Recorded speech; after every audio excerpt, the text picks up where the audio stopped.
Assalamualaikum warahmatullahi wabarakatuh. Kami dari kelompok 7 ingin mempresentasikan tren teori pembangunan klasik dan kontemporer yang berisi anggota yaitu ada Rehan Haikal Zidan, Muhammad Saskaira, Gatra Yuda Ariwinata, Prakasa Dharma, M. Zaki Sehan, Iqbar Sofyanto, Fauzan Padya Putra, Arif Hadi Widodo. Dan selanjutnya akan dijelaskan oleh teman saya yang bernama Raka Sadarma. Baik, di sini saya akan menjelaskan pengertian teori pembangunan klasik dan teori pembangunan kontemporer. Yang pertama adalah teori pembangunan klasik, yang merupakan paradigma klasik dalam teori pembangunan berfokus pada pemikiran bahwa negara-negara maju dapat memberikan modal dan menularkan nilai-nilai modern kepada negara berkembang. Teori ini berangkat dari dua kutub dikotomis antara masyarakat modern dan masyarakat tradisional, serta menawarkan resepsi pembangunan yang konseptual kepada negara-negara berkembang. Teori modernisasi berkembang pasca Perang Dunia Kedua ketika Amerika terancam kehilangan lawan dagang dan terjadi kejenuhan pasar dalam negeri yang mendorong Amerika untuk membangun negara-negara Eropa yang porak-poranda.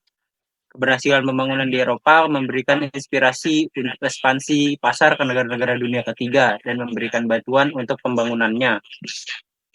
Yang kedua, di sisi lain dalam teori kontemporer, pengertian pembangunan lebih luas dan inklusif. Selain pertumbuhan ekonomi, pembangunan juga mencakup aspek-aspek sosial, lingkungan, dan politik.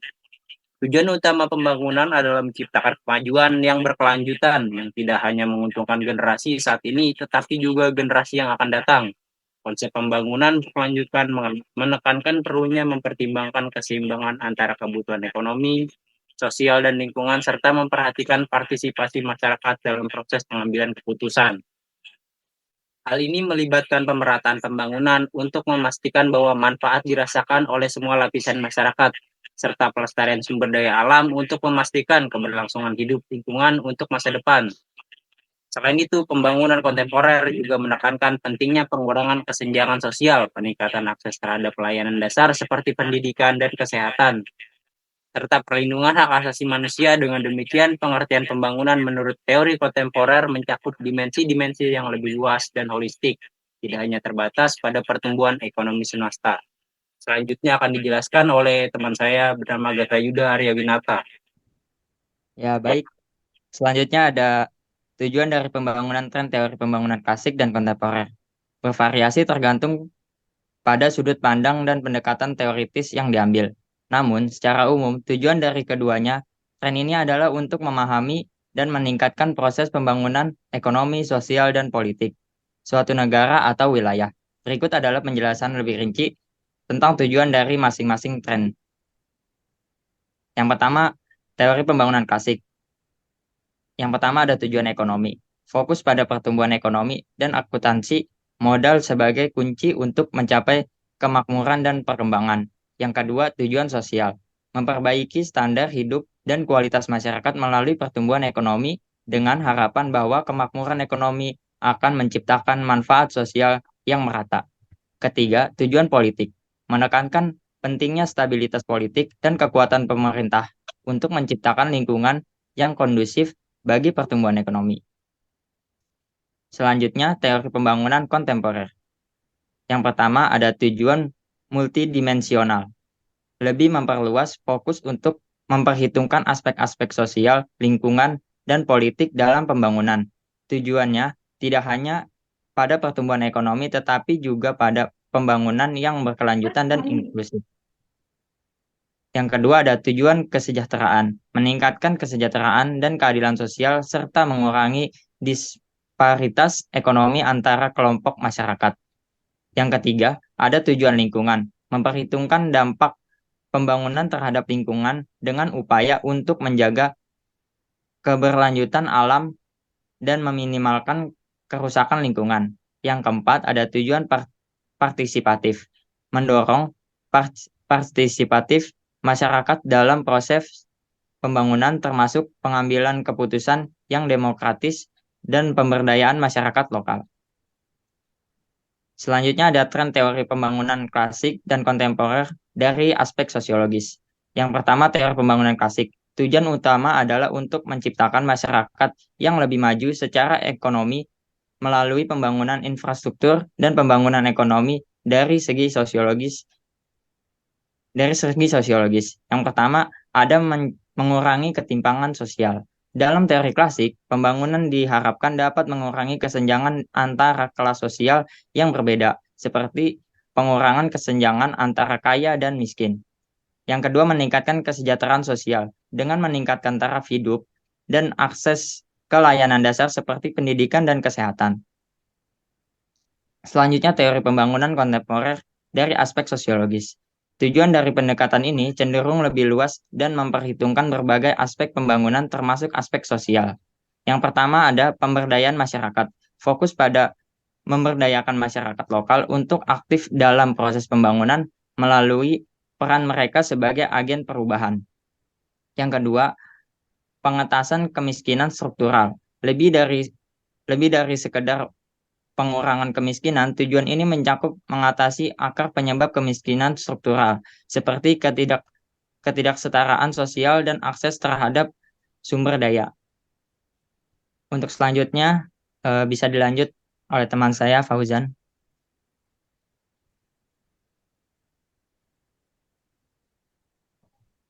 Ya, yang next, yang selanjutnya ada fokus dan kritik pembangunan. Yang pertama itu ada fokus pembangunan ekonomi, yang dimana fokus utama pembangunan ekonomi adalah pertumbuhan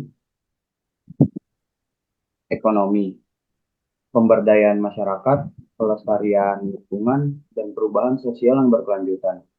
Dan yang kedua ada fokus pembangunan lingkungan, yang dimana teori lingkungan ini membahas dampak pembangunan terhadap lingkungan alam. Salah satu teori yang relevan adalah teori ekologi politik yang menekankan pentingnya faktor politik dan sosial dalam mengatasi permasalahan lingkungan.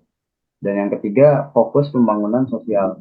Meskipun tidak secara eksplisit disebutkan dalam sumber yang diberikan, pembangunan sosial secara umum menekankan pada peningkatan kesejahteraan sosial masyarakat, termasuk akses terhadap pendidikan, kesehatan, dan kesempatan ekonomi. Dan yang terakhir, pembangunan fokus politik. Dalam konteks pembangunan berkelanjutan, teori ekologi politik menekankan pentingnya faktor politik dan sosial dalam mengatasi masalah lingkungan. Dan selanjutnya akan dijelaskan oleh teman saya yang bernama Faskar. Baik, selanjutnya terdapat kritik terhadap pembangunan dalam teori klasik. Dalam kritik ini terdapat 3, yaitu ketidaksetaraan ekonomi, ketergantungan pada sumber daya alam, dan kesenjangan sosial. Ketidaksetaraan ekonomi, pendekatan ini cenderung meningkatkan kesenjangan ekonomi antara kelompok-kelompok masyarakat. Pertumbuhan ekonomi yang hanya diukur dari pendapatan nasional dapat mengabaikan distribusi pendapatan yang tidak merata. Yang kedua, ketergantungan pada sumber daya alam. Fokus pada akumulasi modal dan pengembangan sektor-sektor ekonomi tertentu dapat menyebabkan eksploitasi berlebihan terhadap sumber daya alam tanpa mempertimbangkan keberlanjutan lingkungan. Dan yang ketiga, kesenjangan sosial. Pembangunan yang hanya menekankan pertumbuhan ekonomi seringkali mengabaikan masalah sosial seperti kemiskinan, ketidaksetaraan, dan ketidakadilan sosial. Dan terdapat kritik terhadap pembangunan dalam teori kontemporer, yaitu tidak berkelanjutan. Meskipun pembangunan kontemporer menekankan keberlanjutan, seringkali implementasinya tidak memadai. Pembangunan yang berfokus pada pertumbuhan ekonomi masih sering mengabaikan dampak lingkungan jangka panjang. Dan yang kedua, kesulitan dalam implementasi. Memasukkan aspek-aspek sosial, lingkungan, dan politik dalam pembangunan bisa menjadi tantangan. Memastikan pemerataan pembangunan dan partisipasi masyarakat seringkali sulit dilakukan. Dan yang terakhir, yang ketiga, dominasi nilai barat. Kritik terhadap pembangunan kontemporer termasuk bahwa konsepnya seringkali didasarkan pada nilai-nilai barat yang mungkin tidak sesuai dengan nilai-nilai dan konteks lokal di negara-negara berkembang. Selanjutnya bisa dijelaskan oleh Sehan. Ya, selanjutnya yakni relevansi terkait pembangunan teori klasik dan kontemporer itu terletak pada pemahaman yang komprehensif tentang bagaimana pembangunan dapat dijalankan secara efektif dan berkelanjutan. Berikut adalah beberapa poin referensi keduanya, yaitu pemahaman sejarah. Pemahaman sejarah dalam teori klasik dan kontemporer memiliki kelebihan dan kekurangan masing-masing. Teori klasik menyediakan pemahaman yang terstruktur dan sistematis tentang pemikiran yang berlaku pada masa lalu, sambil menyediakan warisan berharga untuk membangun masa depan. Teori kontemporer kemudian mengacu pada pemikiran yang berlaku pada waktu sekarang dan dewasa ini, dan mengacu pada perkembangan pemikiran dan kemajuan teknologi yang berlangsung. Namun, teori kontemporer juga memiliki kekurangan seperti kekurangan tentang pemikiran yang berlaku pada masa lalu. Yang kedua yakni pendekatan holistik dan teori klasik. Dalam teori kontemporer, cara pandang yang menyeluruh atau secara keseluruhan sebagai satu kesatuan. Dalam pendidikan, pendekatan mengacu pada pengembangan seluruh potensi individu yang meliputi potensi intelektual, fisik, sosial, estetika, dan spiritual di sejarah. Pendekatan holistik mengacu pada penggunaan konsep menyeluruh untuk menggali informasi sejarah di masa lalu. Dalam teori kontemporer, pendekatan holistik digunakan untuk memahami esensi belajar sejarah melalui pendidikan yang holistik dan membantu peserta didik tidak hanya hafal tapi juga memahami esensi belajar secara itu sendiri. Pada teori klasik, publik diterangkan sebagai serangkaian tindakan atau kegiatan yang diusulkan oleh seseorang kelompok atau pemerintah dalam suatu situasi. Pendekatan holistik dalam teori klasik menyediakan pemahaman yang menyeluruh tentang kebijakan publik. Kebijakan publik ditafsirkan sebagai langkah-langkah yang diambil untuk mengatur sesuatu yang mengacu pada pengertian yang lebih fleksibel dan beragam. Selanjutnya, pada teori klasik, pengembangan praktik ditafsirkan sebagai proses yang sistematis. Dan teori klasik, pendekatan holistik digunakan untuk meningkatkan pemahaman tentang praktik yang ada dan bagaimana cara mengoptimalisasinya. Selanjutnya, pada teori kontemporer, pengembangan praktik ditafsirkan sebagai proses yang lebih fleksibel dan dinamis. Dan pada masa berikutnya, pengembangan praktik akan mengalami perkembangan dan pembaruan yang akan membutuhkan pendekatan holistik yang mengacu pada pemahaman yang lengkap dan terstruktur. Teman saya yakni Haikal. Baik, selanjutnya saya akan menjelaskan mengenai implikasi praktis. Yang pertama, penerapan teori-teori pembangunan klasik seperti teori modernisasi dapat mempengaruhi kebijakan pembangunan di tingkat nasional dengan fokus pada peningkatan infrastruktur dan modernisasi ekonomi. Sedangkan penerapan teori-teori pembangunan kontemporer seperti teori ketergantungan dapat memberikan pemahaman yang lebih kritis terhadap hubungan antara negara maju dan negara berkembang dalam hal ekonomi dan politik. Yang kedua, di tingkat internasional, penerapan teori pembangunan ini dapat memengaruhi kerjasama antar negara dalam hal bantuan pembangunan, perdagangan, dan investasi. Negara-negara akan menggunakan teori-teori pembangunan sebagai panduan untuk menentukan arah kebijakan pembangunan mereka. Baik, selanjutnya akan dijelaskan oleh teman saya, Iqbar.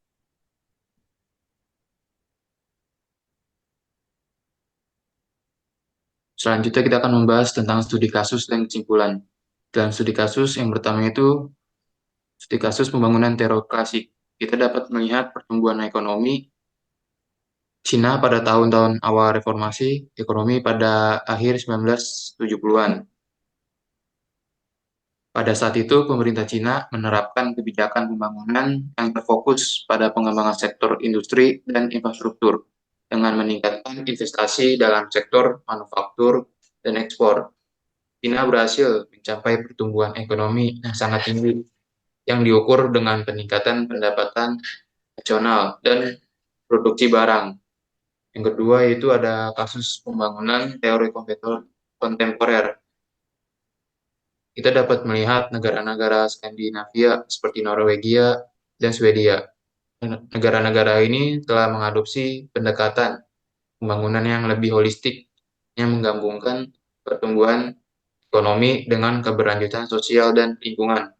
Mereka telah mengimplementasikan kebijakan yang memperhatikan kesejahteraan sosial, keadilan, partisipasi masyarakat, dan pelestarian lingkungan. Kedua negara ini menunjukkan bahwa pembangunan yang sukses tidak hanya mengukur keberhasilannya dari pertumbuhan ekonomi semata, tetapi juga dari kesejahteraan sosial, keadilan, dan keberlanjutan lingkungan. Ini adalah contoh bagaimana teori kontemporer pembangunan yang telah diterapkan dengan sukses dalam konteks praktik nyata.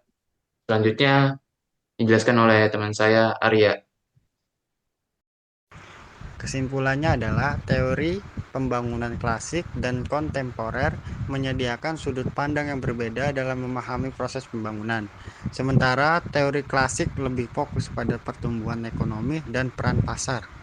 Teori kontemporer menyoroti pentingnya pembangunan yang berkelanjutan dan inklusif yang memperhitungkan aspek sosial, lingkungan, dan politik. Kedua pendekatan ini dapat memberikan wawasan yang berharga dalam merancang kebijakan pembangunan yang efektif dan berkelanjutan. Baik, sekian presentasi dari kelompok kami. Kurang lebihnya mohon maaf. Assalamualaikum warahmatullahi wabarakatuh. Ramadan